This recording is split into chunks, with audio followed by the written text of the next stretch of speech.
Hello, मैं हूँ आराध्या साहू और आज हम प्रोग्राम देने आए हैं होटल ग्रैंड कैनियन में और यहाँ का नज़ारा देखिए आप।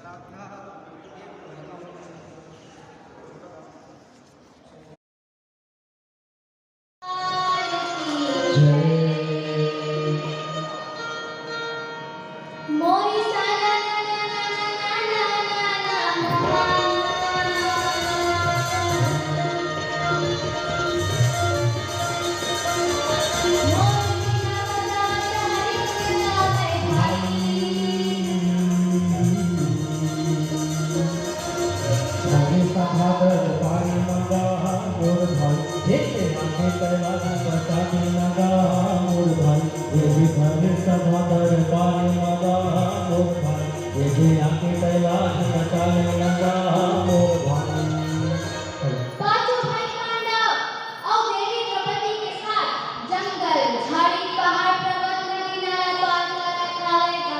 अच्छा जी। वही समय बहुत गए ब्याज अपने पिछले 1.5 सालों में हमारी सरकार के द्वारा जो स्वास्थ्य के क्षेत्र में जो कार्य किए गए हैं और उनका जो राष्ट्रीय प्रोग्राम और नेशनल सेंसेक्स है।